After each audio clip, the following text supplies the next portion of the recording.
Hello everyone and welcome into this week's My Weekly CBS Fix. This week's video is dedicated as a refuah shlema for Avram Gedalia ben Esther.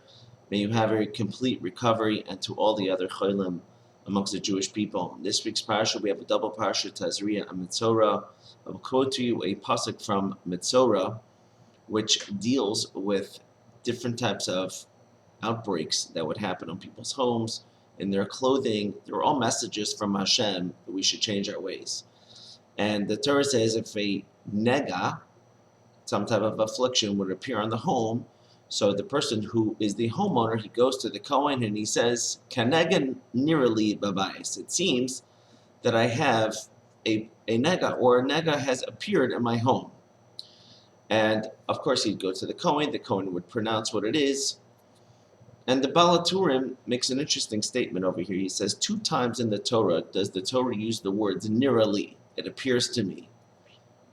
Here, in this week's parasha, Kenega nirali babais, and also there's a verse in Psalms, in Tehillim, where the Torah says, King David said, Meirachak Hashem nirali, that from a distance, Hashem has appeared to me.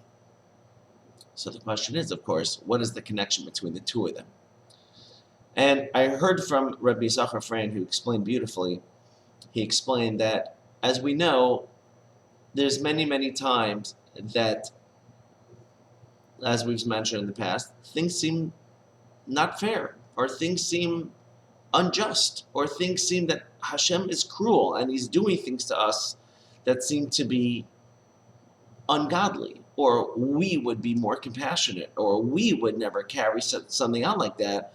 Where is the loving Father? Where is the loving God? Where is the King that loves us so much and treasures us so much, yet it seems at the same time to bring misfortune upon us?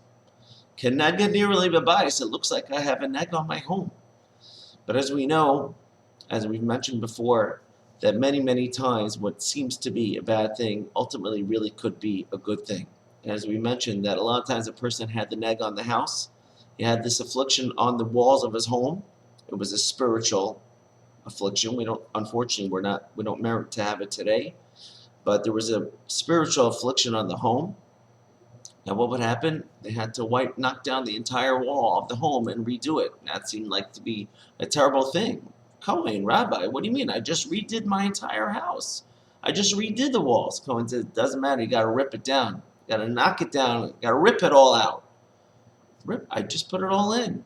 So what happens? They knock it all down. And what happened? They found treasure behind the wall. Because the Amorim, who used to live there beforehand, they had hidden their treasures over there because they were afraid of their enemies coming to find it. Meanwhile, they were wiped out. You took over this person's home, you end up finding a treasure. Now, what's initially seemed to be bad to you, ultimately Hashem was actually giving you a gift. And also, you may not find a treasure right away. And you may not understand why a certain person got sick, or you may have lost a job, or why you got stuck on the side of the road with a flat tire. And maybe after time, you'll find out why something happened. Oh, it's a good thing I didn't go out with that girl. Or it's a good thing that I didn't get that job. You ended up finding out that the boss ended up being some type of swindler and his entire company went down. Thousands of reasons. And so therefore, what seems to be a nega, King David is saying that Meirachak Hashem nirali, that from a distance Hashem appeared to me. What does that mean? That means sometimes when you're a little too close to the situation, you don't see it too well. You got to step back. You got to look at it meirachak, from a distance.